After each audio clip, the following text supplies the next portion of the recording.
Hey, weirdos. I'm Elena. I'm Ash. And this is Morbid.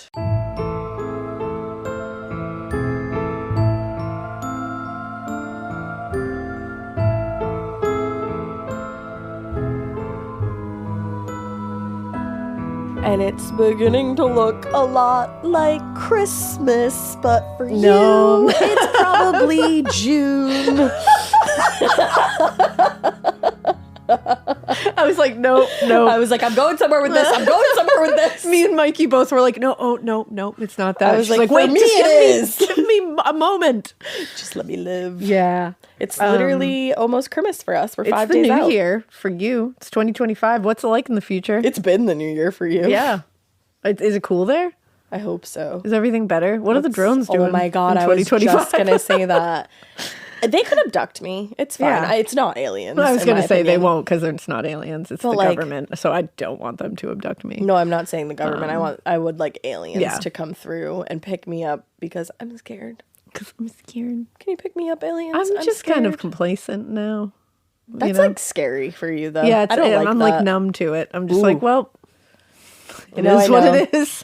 I got that too. It's so funny. I had like, welcome to my therapy sessions. I had like the worst end of the world anxiety for a long time, like especially this year. Yeah. I think just like the mental state that I was in really fed that. Yeah. But now I'm just like, I feel like one, people have always thought the world was ending. And that Absolutely. helps me immensely. Like, Literally I'm like, always. it's fine. And then can't do anything about it. Yeah, so like why? My Why therapist stress about like it? really did some great fucking work on my Yeah. mind. She did. Yeah. Shout out to her. Shout out to her. Shout out to all my therapists throughout the years. There's been like 8 of them. Pour one out for Pour all one your out for therapists. each of them. each one of them. Each one. Each one. Well, I have an interesting case for us today that has nothing to do with therapy and everything to do with robbery. Well, there we go. We told you we were going to give you a little palate cleanser-y kind of thing. Yeah, it's definitely palate cleanser-y. This has just like, put 'em up, fella. Yeah, those like kind of vibes. she's got a transatlantic accent. Yes, 100%. She's got the bob haircut. Yeah, there's so many quotes throughout this, and I don't know if I'm great at a transatlantic accent, but I'm definitely That one gonna was try. interesting, but I have faith in you. No, that's fair. I'm also really tired. Mikey also. No, it wasn't good. It was honestly. It was. Mikey's worried that everyone's gonna come after me. Probably. Listen, Yeah. they love me, so Sorry. you better. Cool No, it. it was awesome. That was such a good Oh, transition. now they're really gonna come after you because that was fake as fuck. No, but I wish Killer. everybody saw Just kidding. the finger, finger guns. that went along with it because it really added to it. I liked it. Yeah, it was. I do what I can, Yeah. I'm gonna punch Ash in the face after this. guys. She hits me a lot all the time. It's crazy.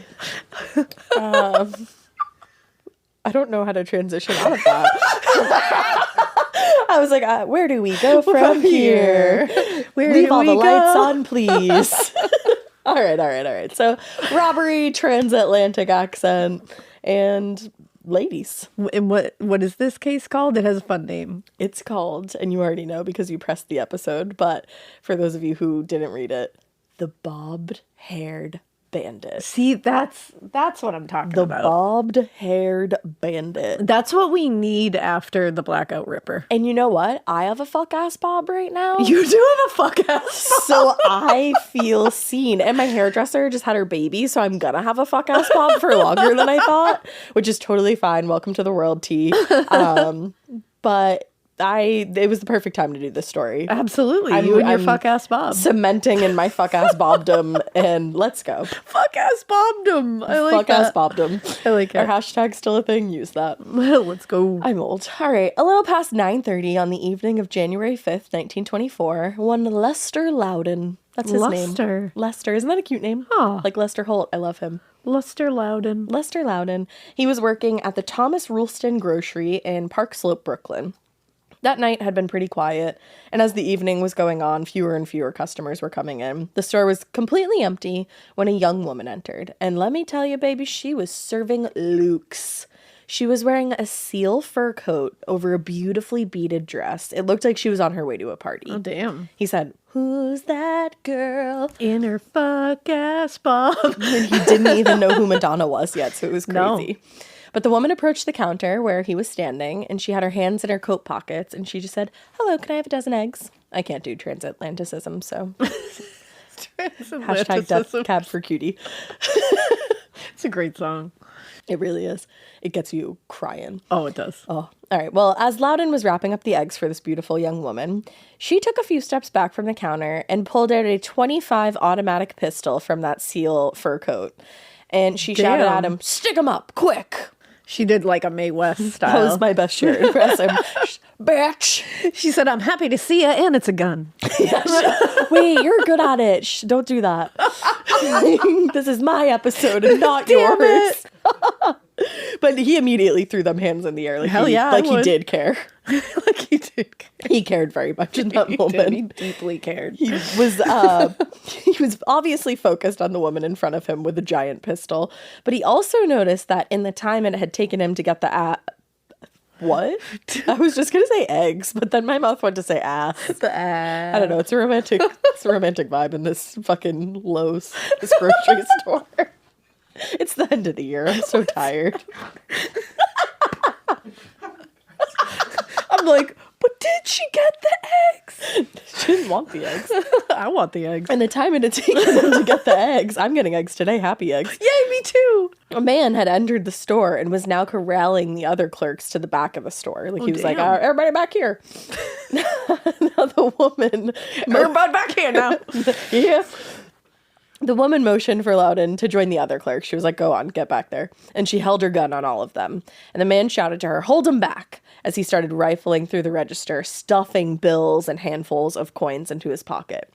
That night also, one of the clerks hadn't pushed the cash envelope all the way into the safe, so they were also able to get that as well. Oh, shit. Once they grabbed all the cash in the store, $680 in total back then, which doesn't sound like a ton.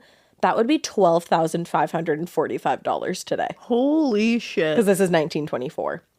The roaring 20s. They got all that money, and they started backing away in the direction of the door. And the man yelled, "Don't make a move. If you want your head blown off, just try to follow us out." Oh, I liked that one. Yeah, I liked that. Doing my best. There was also some more finger guns. Because he's backing out with guns. They said, "If you want your head blown off, just try to follow us out. Don't make a move. Don't make any moves." Outside, they jumped into their car that was parked across the street, and they drove off, leaving the 6 clerks just huddled in the back of the store like, what the fuck just happened here? Damn. And probably traumatized. Probably. So to the police and the public, the robbery of the grocery store wasn't that shocking. It wasn't that surprising. The economy was trending downward in New York at the time. We're entering the Great Depression. It was pretty jazzy. It was, yeah. Shit was popping off. A lot of men were out of work. It was also the time of Prohibition, so crime in general was on the rise between bootleggers and organized crime rings. It was fucking wild in the New York streets. Yeah. In New York, the press dubbed 1923 the gunman's year, noting that 270 murders had been committed with guns that year, many in the commission of armed robbery. Oof. So this, unfortunately, wasn't like a new concept to anybody. Yeah. Yeah. And all of this culminated in a culture of criminality that New Yorkers simply came to accept as a reality of life in the city at this point. On a smaller level, it kind of reminds me of what you were talking about with the blackouts in the Blackout Ripper story. It's like the setting really the setting and the time period really add to the vibe of the overall story. Yeah, absolutely. So while most people weren't super interested in the news of the robbery, what did catch people's attention was the fact that one of the robbers, and the one who seemed to take the lead, was a woman. And not just a woman, but she was young and she was fashionable. She was hot. She was hot. She was a hot girl. She was smoking. She did hot shit, like robbing grocery stores. Yeah, that's hot not girl hot shit. shit. Don't do that. Yeah, don't do that. But for many New Yorkers, especially the older residents, the woman's clothing and specifically her hairstyle were very symbolic of this youth culture that was emerging during this specific period. Ooh. You know who I'm talking? I'm talking flappers. Flappers were young, sexually liberated women, especially compared to generations before them. And they just didn't give a shit when it came to things like dancing, drinking, and mixed gender socialization. Oh my goodness. They were talking to boys. She's committing capers over here. It's crazy. According to author Stephen Duncombe, older generations came to view the bobbed hairstyle as a, quote, "Are you ready? Symptom of the mentally defective." I'm obsessed with that. The bobbed hairstyle was a symptom of the mentally defective, and they even blamed this hairstyle for quote-unquote breaking up marriages. Absolutely. And then I wrote in my notes today, we call it a fuck-ass bob. Fuck-ass Bob. And I got one. So the outrages over flappers and supposedly loose women was pretty much just like a moral panic, very similar to satanic panic. It's when the older generations are like, oh my God, the youth is crazy. It's always happened. Yeah. But the fact that one of these robbers appeared to fall into that category of crazy youth only strengthened the belief among many that young people were heading in a very dangerous and even criminal direction. So already under pressure. Because of their fuck-ass Bobs. Because of their fuck-ass Bobs, thank you. So already under pressure to do something about street crime in the city, Brooklyn police acted very quickly. And within a week, they arrested 22-year-old Helen Quigley, a former burlesque dancer. Oh, come on. She was just living with her father in Brooklyn. A few days earlier, her boyfriend, Vincent Apples Kowalski. This is such a case. What a time to be alive. What a time. I'm dating Apples Kowalski. That's right. Who isn't? You You know. know what? Yes. You valid know who isn't. question. So a few days before she had been arrested, Apples there had been picked up on suspicion of robbery and wasted no time in confessing and also implicating Helen as his accomplice. Wow. Loyalty. I know, seriously. They did bear a slight resemblance to the two who had robbed the Ralston grocery, and they were actually even picked out of a photo lineup by Lester Loden. But Helen Quigley insisted that she had nothing to do with the robbery or any of the other holdups in the area. She said, "You got me wrong. Why, I'm so afraid of a gun, I can hardly look at one." I like that. I try. I'm really, really trying. With Yeah, the books. you're starting to embody it. Thank you. I automatically go Southern when I try to do an accent. Transatlantic accents have like a hint of Southern to it. Yeah. So you're on there. All right, thank you. I like it. But she said, "You got me wrong." You got me wrong. Now, despite her declaration of innocence, she was the embodiment of the 1920s flapper, right down to her very casual demeanor when she was faced with arrest. When police went to her dad's house to arrest her, she, quote, calmly asked if she could finish drying the supper dishes before they brought her in for questioning. Priorities, you know? They said, "Ma'am, you're under arrest for robbery." And she said, "My dad's going to get pissed if I don't clean up dinner." Yeah, she's like, you think I want to leave that in the sink? Fair enough. Think we want rodents in here? You know, it is New York. But according to Helen, she did have a date with Apples Kowalski on the night of the murder, but he never showed up. That's so like Apples. You had his number from the very beginning. Of course I did. Apples Kowalski, come on. Even Helen knew. Yeah. So she was like, whatever. She didn't give a fuck. She was like, I just stayed home that night. Other than that, she called Kowalski a dirty rat and a squealer. That's right. But she didn't say much else during the hours-long interrogation. Damn. The press and the police were completely certain that she was the bobbed-haired bandit who had robbed several stores in South Brooklyn neighborhoods. But that was certainly shaken just a few days later when another store was robbed. This time it was a Weinstein's drugstore. According to Louis Hecht, the clerk who was at the Weinstein's that night, this is rude, a, quote, chunky, bobbed-haired girl and her boyfriend entered the store and immediately pointed the gun at him, demanding the cash in the register. After pocketing the cash and looting the store, the girl handed him a note and told him to give it to Captain Carey of the Detective Bureau. Oh my God, they're like, let's communicate with the cops. Full send. Yes. The note read, "You dirty fish peddling bums, leave this innocent girl, Helen Quigley, alone and get the right ones, which is nobody but us. And we are going to give Mr. Hogan, the manager of Ralston's on 7th Ave, another visit, as we got 2 checks we couldn't cash. And also ask Bohack's manager, did I ruin his cash register? Also, I will visit him again, as I broke a perfectly good automatic on it. We defy you fellows to catch us." I'm so obsessed. The fact that she was like, you fucking bums. No, she didn't say that. An innocent girl. You dirty bums. fish peddling bums. Dirty fish peddling bums. You got the wrong girl in there. Looks like you got the wrong girl. I beg of us to do better and to speak like this again. To speak better. Call people dirty fish peddling bums. Honestly, that's a great insult. It's chef's like, I can't think of something better. You know, I was looking up 1920s slang because I'm going to try to throw it in here as we go. I love you.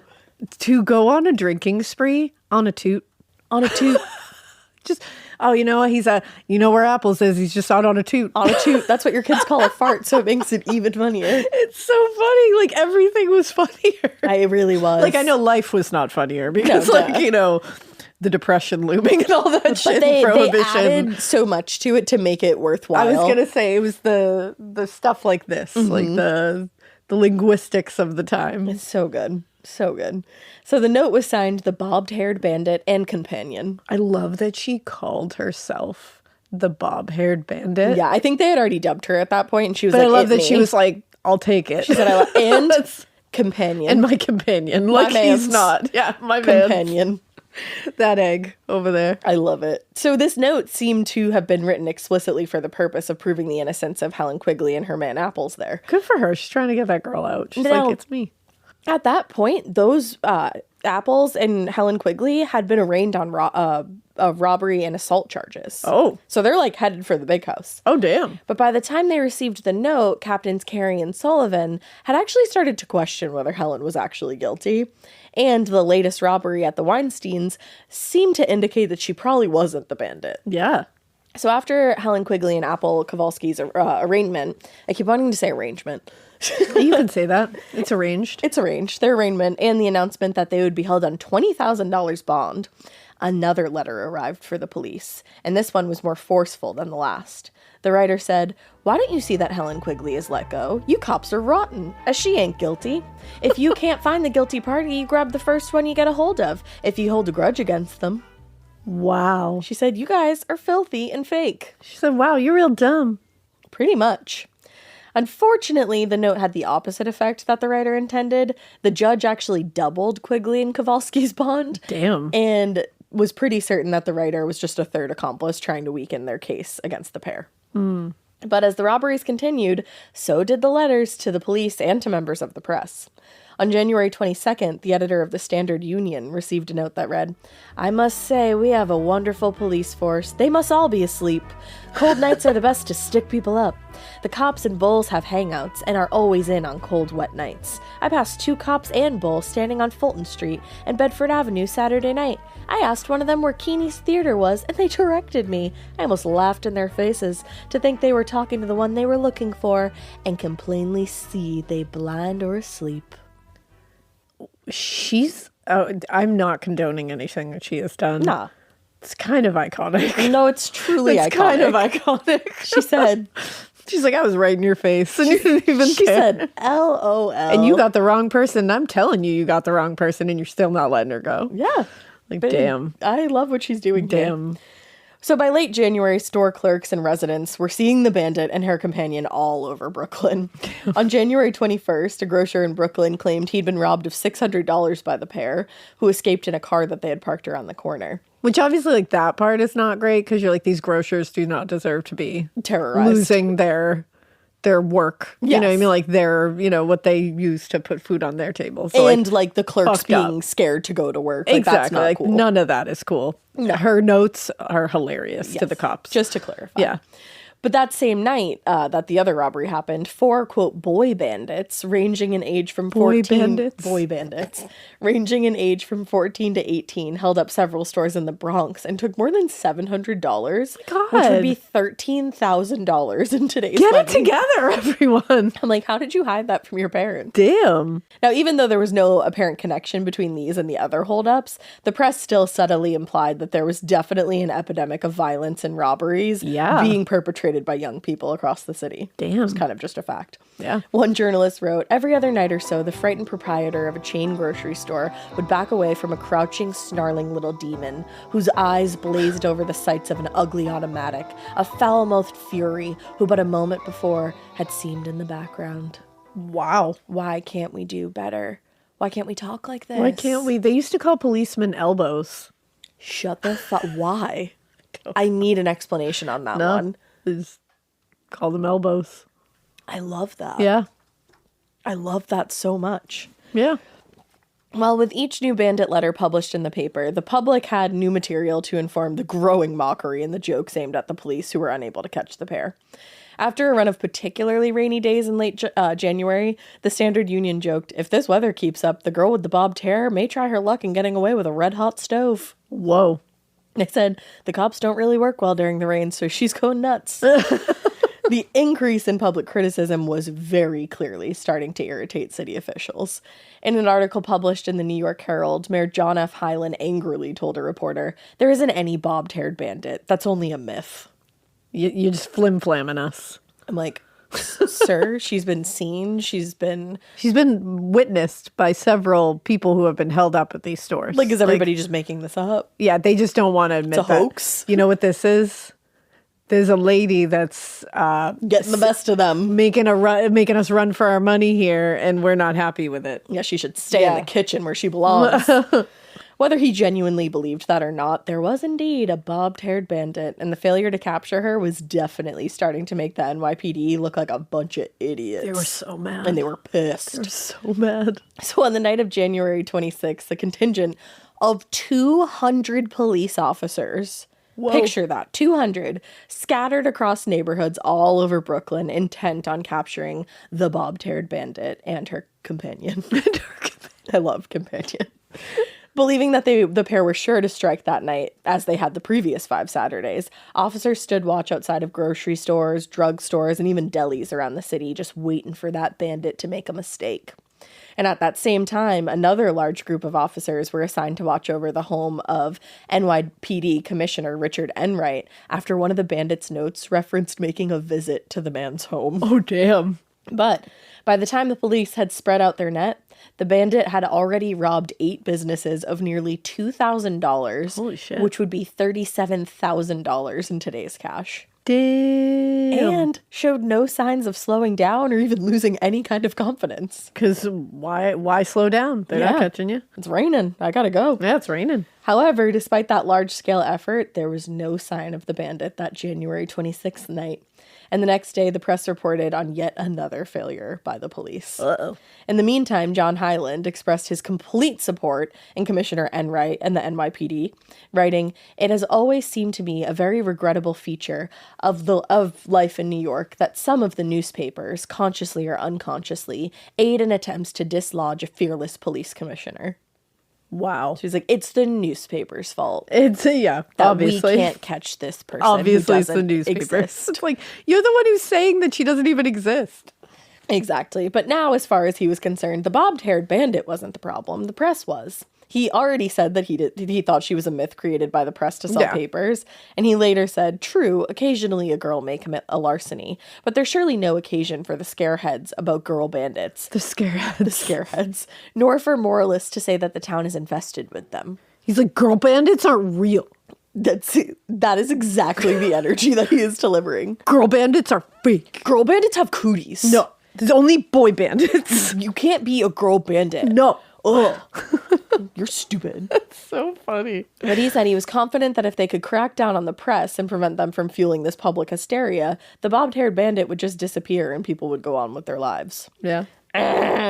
Because the press had no interest or reason to stop reporting on the bandit. As long as she continued to pull off these robberies around the city, and as long as readers were interested in her antics, they were going to keep publishing the stories to sell those papers. Yeah. And they didn't give a shit how it made the police look. They're like, make yourselves look better. By early February, the local papers honed in on a new theory detectives had been developing, and it was that despite all reports, the bobbed-haired bandit was not a woman at all, but perhaps a young man disguising himself by wearing young woman's clothing. Because once again, there's no way that this is a girl bandit. They said a girl is not defying us like this. Yeah. It must be a man. Yeah. While some may have found the theory more credible than others, just as many dismissed it as nonsense, noting that many of the witnesses, quote, described the bandit's feet and shoes as typically feminine, and her walk as characteristic of a member of the weaker sex. Adorable. It makes me think of in Scream 1 when Stu is like, no, there's no way a girl could have killed him. And Randy's like, it takes a man to do something like that. Oh my God, it's so true. That's the perfect quote That's the vibe that I'm getting. It takes a man to do something like that. I love it. That's exactly what this is giving. That's the vibe. Now, the bandit and her companion, they did lay low for a few weeks, and that was until early February when they were back at it again. Hell yeah. With the fuck-ass Bob. Hell yeah, she's getting out there with her glad rags. What's a glad rag? Tell us all Fancy about clothes. it. Oh my God, her glad rags. She's going to go commit a caper. Is that a crime? Yeah. A robbery? A crime. I love it. Yeah. Well, they were back on the job and they landed themselves right back on the front pages of the New York papers. A little after 10 p.m. on the evening of February 3rd, the bobbed-haired bandit entered an H.C. Bohat grocery store on Lafayette Street and approached the counter, wearing what the press described as a saucy turban trimmed with fur. Oh. I love a saucy turban. Saucy turban. Now, despite the late hour, there were still several store clerks behind the counter and actually 3 customers waiting in line. When she reached the counter, the bandit asked the butcher, Peter Crossman, for a whole chicken. She said, 1 whole chicken, please. Me too. Same. He disappeared into the deli, and when he returned with the chicken, the bandit pulled a revolver from her coat pocket and said, 1 peep and you're a dead butcher. She said, hey, grab a little air. That's also slang. What does that mean? That means put your hands up. Grab a little air. I just love that she made like a chicken joke. 1 peep. I love that. I love it. And you're a dead butcher. So the butcher dropped the chicken on the floor and threw his hands up in the air because, again, he did care. Yeah, he grabbed a little air. The bandit then whistled, and within seconds, her companion was by her side, pistol in hand. And I just picture her doing the pinkies in the mouth kind of whistle. The pinkies in the mouth whistle. Hell yeah. I wish I could do that kind of whistle. The She then directed Kosman and the other clerks to the back of the store. While the bandit kept everybody at the back of the store, the man went through the cash registers, stuffing bills into his pockets. $150 in total that night. Today, that'd be about $2,700. Once they emptied the registers, they backed their way out of the store, loudly declaring that they would shoot anybody who made a move or yelled for the police. And once they got outside, they just jumped in their car and they sped off. And they said bye. A few days later, police arrested 19-year-old Mary Cody for this robbery, and they declared they had finally got her. This was their bobbed-haired bandit. Doubt it. They claimed Moore wasn't acting alone, but rather, she was the leader of a gang of bandits. Oh. That included her boyfriend, Matthew Boyd. Boyd. That's you, my girl. I love a And Boyd. me, my girl. And a man by the name of Richard Gibbons. Mary Cody and the 2 men were accused of several taxi cab holdups in the area, but the only evidence connecting her to the bandit robberies was the fact that she owned a seal fur coat and wore her hair in a bobbed style. Yeah. Seems a little hinky to me. She had a coat and a bob. I just want you to let that sink in. That's it. Unfortunately, when their robbery victims were shown photographs of this woman and her 2 accomplices, quote unquote, they all denied that she was the bandit. They said, nah, that's not the girl. They said, nah, she's just got a coat. And they said, okay, fine. And they arrested another young woman just 1 day later. They said, all right, Mary, it's not you, but I think it's Rose Moore. Yeah, me too. We're going to go arrest her. Yeah. And they arrested her after her mother reported her missing to the police. When a detective caught up with Rose, she was wearing a sealskin coat and a pink hat over her bobbed ass hair. Over her bobbed ass hair. The arresting detective told the Brooklyn Eagle he was, quote, satisfied in his own mind that Rose Moore and the notorious bobbed-haired bandit, wily and defiant, were one and the same. But the next day, it was clear she had nothing to do with the holdups, and she was released from custody. Her brother, Edward, who actually was the one to report his suspicions of her to the police, later said, Rose is a good girl, but fond of fun, and I suppose I was too strict with her. My sister had no record of any kind against her, of course, and it was really my fault that she received this unpleasant publicity. Wow. Fond of fun. You're a shitbag. He was like, you're having too much fun. I'm going to make them think you're a bandit. You have a fuck-ass bob. I'm going to put you in the big house. Men suck. Like, you're the worst. Are you kidding? Horrible. He's like, and it's like her brother. It's like, shut the fuck up. Yeah, shut the fuck up, Shut the fuck Kyle. up, sibling. Like, get the fuck out of here. Yeah. She's having too much fun. I got to throw her in the big house. You're not my dad. Yeah, get the fuck out of here. Well, by this point, Helen Quigley and Mary Cody were actually still in custody of on suspicion these of poor being people. They're just like they're arresting more people while they have all the bobbed-haired girls in little holding cells. All of them. Police were arresting or detaining anybody who fit the description of the bandit and her companion, desperate to close the case. And her companion. They were just desperate to close the case. They wanted to end all the public criticism. Meanwhile, as detectives interrogated Rose Moore, the real bandit continued writing notes, just taunting the police and condemning the press for printing lies about her. After an interview with the supposed bandit appeared in the Brooklyn Eagle, the editor received a note that read, Dear Sir, the interview you printed about the bobbed-haired bandit was a fake and you ought to be exposed. It seems to me that you would have more to do than sit down and just make things up. Personally, I think you are a bum. I have never been interviewed, as a matter of a fact, and I defy you. P.S. I also defy the police. A photographic copy of this letter has been turned over to the police of the popular street station. I think you are a bum.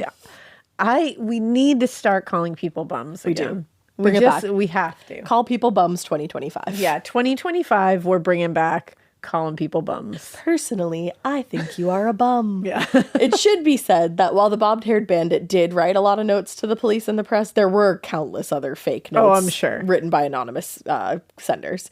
It's not always known which is which, but all of them are, they have such zest and flair. They do have such zest and flair. What else do they have? They're very hotsy-totsy. They are very hotsy-totsy. And you know what? We got a lot of bob-haired patsies sitting in the big house right now. Tell me everything. What? Bobbed-haired patsies? Yeah, patsies are people who are set up. A fool, a chump. A chump. And they're sitting in the big house in jail.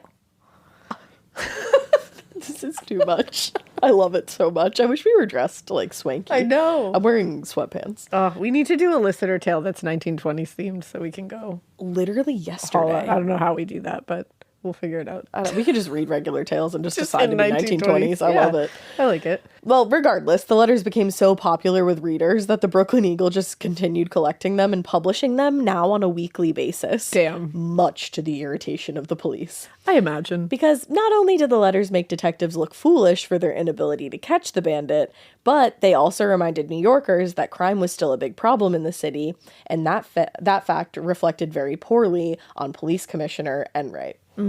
After a few weeks of downtime, the bandit popped up again in late February, this time wielding a pistol in each hand. Well, she got one too. Oh, damn. And this was when she and her companion robbed the James Butler grocery in Brooklyn. By that point, the public had started mistakenly seeing the bandit everywhere. So when the woman entered the store wearing her, quote, 3/4 length sealskin coat and her black turban, one of the customers shouted, "The bob-haired bandit! She's arrived! Here she is!" The pair went through their usual routine, corralling the customers and the clerks to the back of the store while one of them went through the registers, and then they backed out of the store with their guns drawn and said, "Don't tell anybody." And they said, "Oh my God, it's really a skirt." What does that one mean? She's a real skirt. She's a real skirt? What's it mean? A woman. A woman? Oh my God, it's a woman. Now It's a skirt bandit. As they made their way out of the door, the bandit shouted, "Give us 10 minutes to get away or you'll be sorry." This time, the total takeaway was less than $60, but still a good sum of money. That'd be about $1,000 today. Yeah. The latest string of robberies led the police to devise a new strategy, though, casting an even wider net and questioning nearly anyone who met even one of the bandits' descriptors. However, while this strategy was intended to catch the criminal, it had the unintended effect of scaring or just straight up inconveniencing the female members of the public.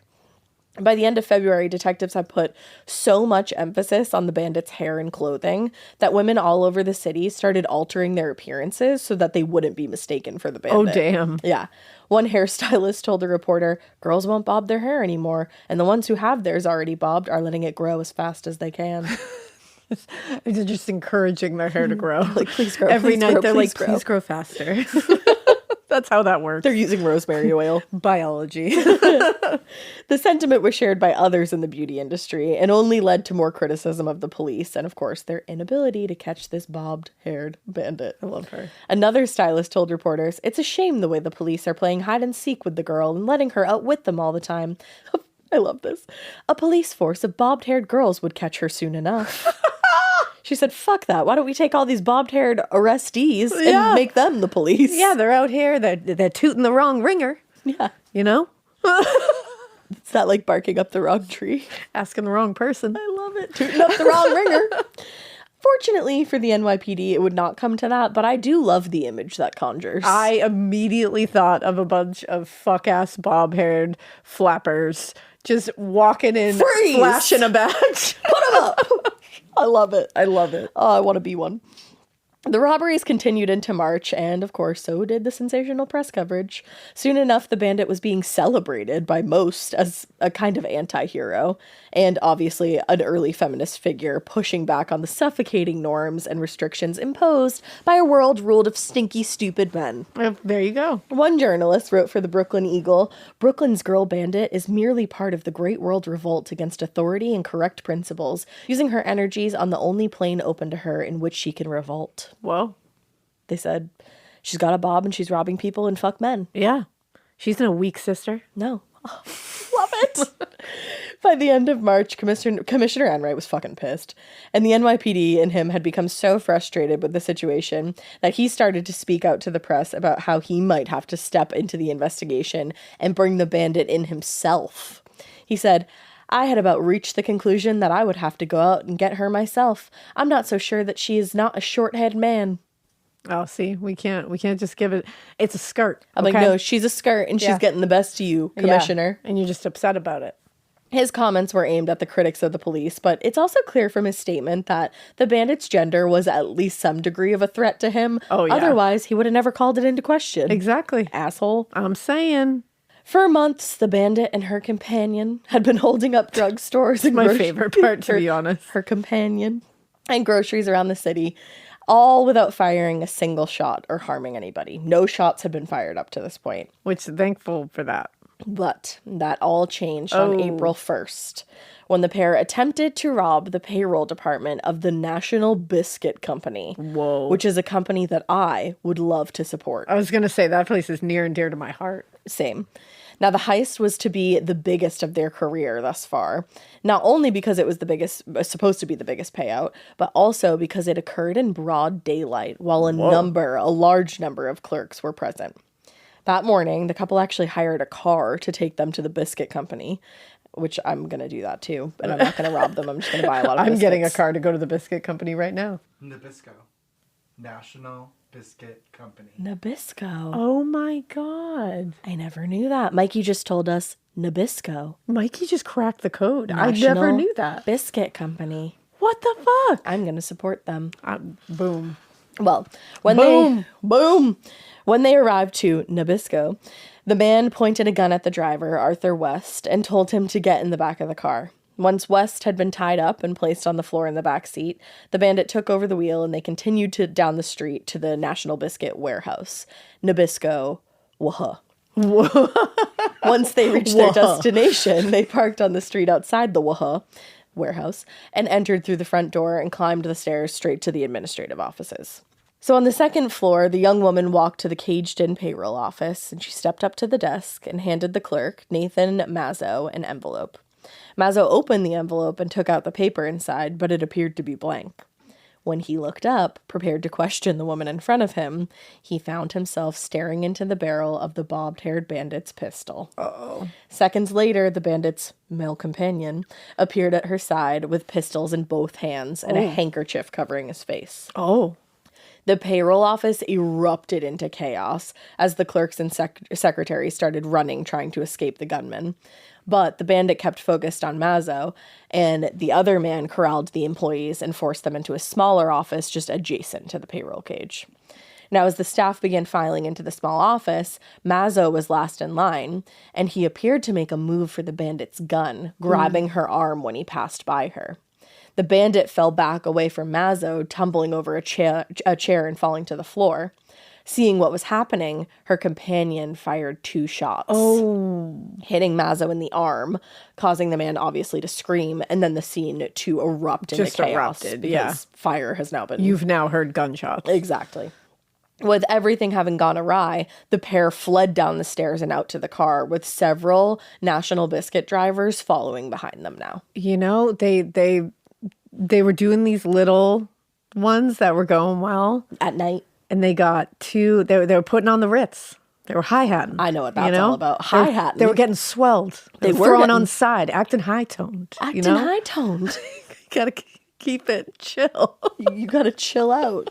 How do you say chill out in 1920s? I think it's like, hold on. Hold on.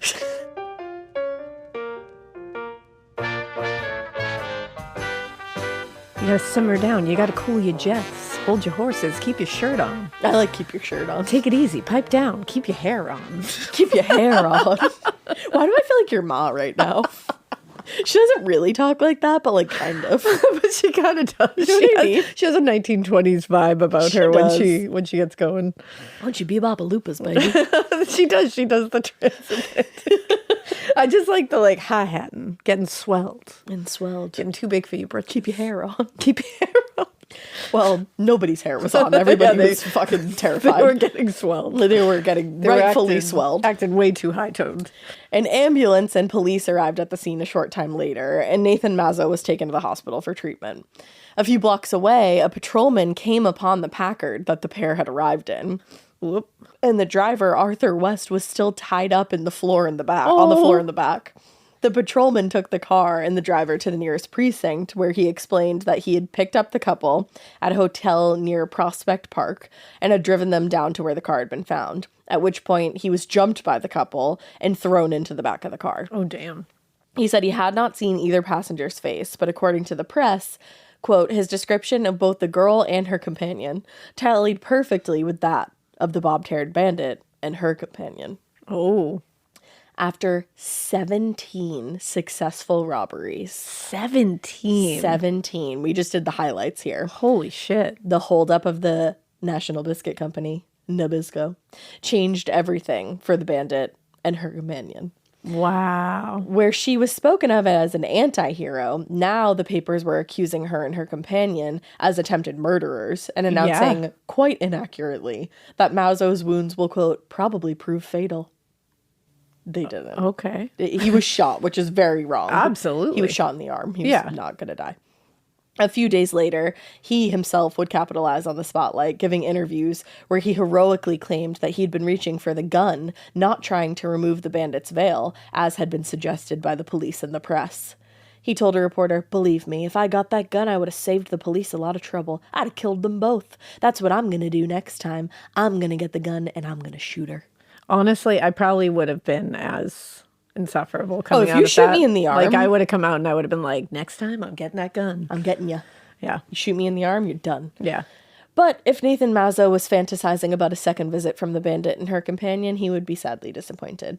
After months of robberies and obviously very intense press coverage, the bob-haired bandit and her companion seemingly disappeared. Whoa. For weeks, NYPD officers and detectives spread out across the city in search of the bob-haired bandit and her companion.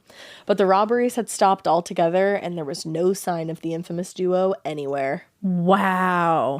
Finally, in mid-April, investigators got a break when they learned that the Parkers, who were the couple that hired the car and the driver that took them to the biscuit company, were 20-year-old Celia Cooney, 20-year-old Celia Cooney, and her 25-year-old husband, Ed. Honestly, yeah. Her companion is Ed. The couple lived in Brooklyn until recently, when they gave up their apartment and told their landlord that they were moving down to Florida. NYPD detectives contacted authorities in Florida, who put out an alert across the state. And in the early hours of April 21st, Celia and Ed Cooney were arrested at a rooming house in Jacksonville. Damn. Is that her? Yeah. The bob-haired bandit. She does look 20. She looks younger than that, to be honest. Yeah. Wow. So now, who exactly were Celia and Ed Cooney? Who were they? Well, Celia was born into extreme poverty and raised along with 7 brothers and sisters by a single mother who relied on her children to beg for money in the street. That's how bad things were. So she kind of, this was in her bones already. For most of her younger years, the family lived in a coal cellar until Celia was taken in by an aunt in Brooklyn when she was 14.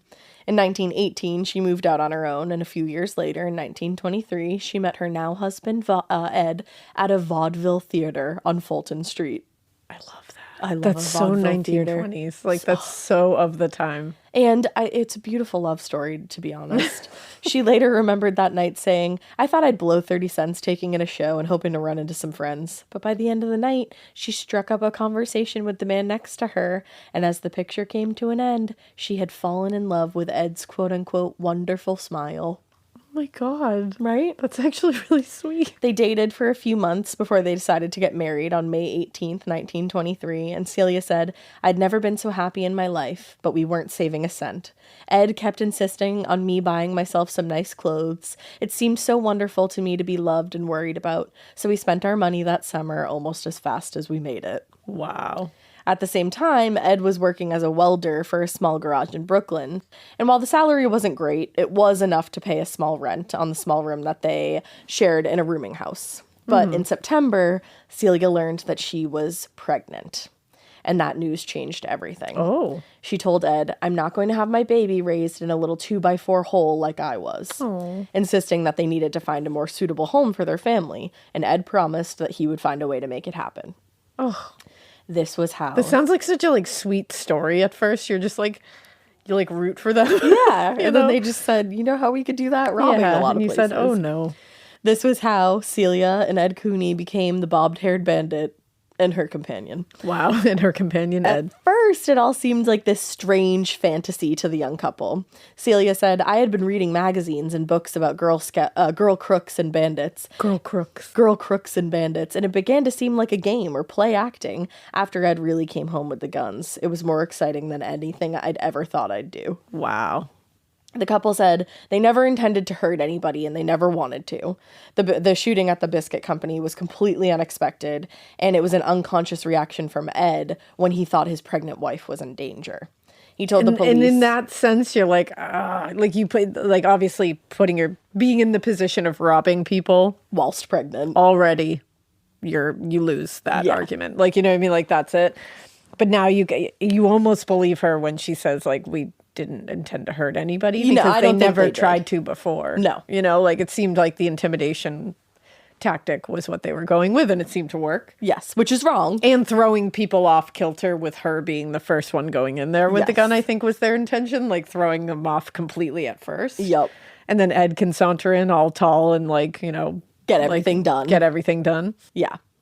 And I think his reaction was a somewhat natural instinct, I guess. He was just trying to protect his pregnant wife. But it's not okay. They had put themselves in that position to begin with, so it's Precisely. Your argument falls flat. Precisely. He told police, "I thought she had been struck or maybe cut, and I fired through the door at Mazzo, who fell. My girl was down, and I had to rush in. I picked her up and carried her out." And if they hadn't already planned to go to Florida after one final heist, the reports in the papers the next day certainly would have prompted them to run. Among the details of the holdup and the shooting were detailed descriptions of both Celia and Ed, along with orders from Commissioner Enright to, quote, "shoot her on sight if necessary." Damn. Which is I don't think that's necessary, but yeah. Okay. Without the money from the biscuit holdup, life in Florida wasn't much better than what they had in New York when they first got married. After spending most of their money on train and boat fares to get to Jacksonville, the two had run out of money, and they vowed not to commit any more holdups. Celia said, "We had less than $50 left, and my baby was coming soon, which would cost money. The bandit stuff was over. We never even thought of trying that again." So Ed set out to find work as a mechanic in Jacksonville, but by then their descriptions had made it to the papers up and down the East Coast, and then would be followed by their actual names. So they knew it was only a matter of time before law enforcement caught up with them. A few days after their arrest, Ed and Celia were brought back to New York, much to the delight of the New York press, who were happy to have their main story back in the city. The pair were quickly arraigned on charges of armed robbery and assault, where they indicated their willingness to plead guilty to as many as 10 robberies. But they both maintained that they only started robbing stores in order to afford their baby and give Ed to find a better paying job, give him some time to do that. Celia proudly told the court that the world owed them a living, and she said, "We did not want our baby born in an unfinished room. We needed money to get furniture and set up our own home." And Ed said, "I had been reading in the newspapers of numerous robberies, and I decided I might get enough money that way to fix us up." Damn. Although enthusiasm for the couple had waned slightly once they were identified, Celia and Ed still had a fair share of fans, and more than a little sympathy. When they arrived to New York from Florida, their train was met by a mob of onlookers. Hundreds of people rushed the train's doors just in an effort to get a look at the bandit and her companion. Oh, I believe it. And more than a few of them were saddened to hear that just a few days before being brought back to New York, Celia had given birth to her baby, and the baby unfortunately passed away a few days later. Oh, that's sad. Yeah, the baby was buried in Florida. Detectives, meanwhile, had a hard time believing that Celia Cooney was the bobbed-haired bandit who had plagued them for months. If you see her, she's just this tiny little She's thing. so little. Friends and neighbors reported to investigators that Ed also was one of the nicest guys they knew, and they never would have suspected him to be an armed robber. But Celia, on the other hand, received fewer glowing reviews from people who actually knew her. Oh. According to one of her former landladies, Celia would, quote, lay in a filthy bed in a filthy room until noon every day, reading detective and true crime magazines and watching boxing matches. Damn. Yeah. Wow. Yeah. There's a lot to unpack there. And an anonymous source interviewed by the press also had questionable things to say about Celia. They said she would talk to men on the phone who had Italian names, and I had the suspicion then that she was talking to members of the underworld. That's the way she struck me. These men had Italian names. Like, maybe she's just friends with you Italians. don't say. Like, Jesus Christ. I love how it's just like automatically. Like, that is the wildest story. Like, she's talking to Joe Bonino. These men with Italian names, they're definitely part of the underworld. They have to be. In the days after the arraignment, a new narrative was emerging in the press. Now that she had been unmasked, the bobbed-haired bandit was no longer a symbol of the feminist revolution. Now people just thought she was a low-class degenerate who had duped her husband into being her criminal accomplice. Damn, how the mighty have fallen. Wow. We didn't plan that. No. A few days after their arraignment, Judge George Martin announced that he wanted the pair to be evaluated by psychiatrists after receiving concerning letters from members of Ed's family. According to the letters, Ed had, quote, shown signs of a disordered mentality since childhood, and he displayed apparent inability to grasp a situation. Oh. Which is interesting. That is interesting. Celia, on the other hand, was described in dismissive and scathing terms. The press claimed that she, quote, had begun to visualize the unwritten part of the detective stories of which she is so fond of. She looks forward to the sentencing in court. Its dramatic possibilities appeal to her. Oh, man. So there's like, she's wrapped up in this crime fantasy world, really. The images of her is falling slowly. Yeah. And now a little faster, actually. They're making an example of her. It's hitting the skids. The psychiatrist's opinions of Celia were no kinder than the press had been. Celia, he claimed, was the head of the operation, while Ed was, quote, usually in the background, and his function was to smash the cash registers and gather in the loot, while his wife took center stage. The psychiatrist told a reporter, there was something abnormal and not womanly about her actions. She was acting under an impulse that was apparently unnatural. And in every case, she dominated the man who was with her. She was the director, and he was simply a tool. I love how they're like, that's not womanly. I'm like, yeah. Excuse me? I'm like, I should reevaluate my life then, I guess. A few weeks later, on May 6th, Celia and Ed appeared before Judge Martin, where they pleaded guilty to charges of robbery and assault. Each was sentenced to 10 years in prison. Ed went to Sing Sing, and Celia went to Auburn Correctional Facility, and they both had the opportunity for parole after 7 years. Before leaving the courtroom, Celia wrote one last note, this one to the judge, in the hopes that he would share it with the press. And the New York Times shared it. She wrote, to those girls who think they would like to see their names in the paper as mine has been, or think they would like to do what I have done, let me just say, don't try to do it. You don't know what you will suffer. While I smile, my heart is breaking in me. Oh. She was just lost. She was very lost. She was very lost. Made and what very she did bad was wrong. choices. Very bad choices. Very bad choices. But I do have this weird sympathy for her. Because you think she obviously grew up in With a very nothing. rough, with nothing. And it's like, she clearly fell into these, like, detective magazines and all that. She and fell thought into it was her gonna be own this deluse. glamorous, like, yeah. Yeah. But the moral of the story is what she did was wrong. And Yeah, we are because recognizing while that. she was obviously lost and, like, thought it was going to be this whole glamorous thing, she also wasn't thinking about the people whose lives she was completely destroying. And putting at risk. That kind of money, taking that from somebody like a grocer or somebody who owns a business. That's their whole livelihood. That's it. It's like, and they have families too that they need to take care of. So it's like, yeah, you may be pregnant. You may be trying to like feed your kid. Right. taking it out of somebody else's mouth who's working hard for it is not the way to do it. There's other ways. Yeah. Now, in late October 1931, Celia and Ed Cooney were each granted parole on the condition that they find suitable employment. Unfortunately for Ed, that was going to be pretty difficult. He'd had an accident in the prison machine shop, and that had resulted in his arm being amputated. Oh, damn. He sadly died from tuberculosis just 5 years later. Oh, poor Ed. I know. Celia did manage to find work as a typist, and she remarried in the mid-1940s and just kind of did her best to stay out of the public eye. She relocated to Florida, and she died from natural causes in 1992. Damn. Isn't that crazy? Holy shit. Yeah, she lived a long life. Yeah. That was a swell, a Jake, a nifty, the cat's meow, the cat's pajamas, the bee's knees. I was having a ball. It was a whoopee. And with all that being said, we sure hope you keep listening. And we hope you keep it weird. I don't know, that was my best. Not so weird that you try a transatlantic accent and you really fail miserably at that.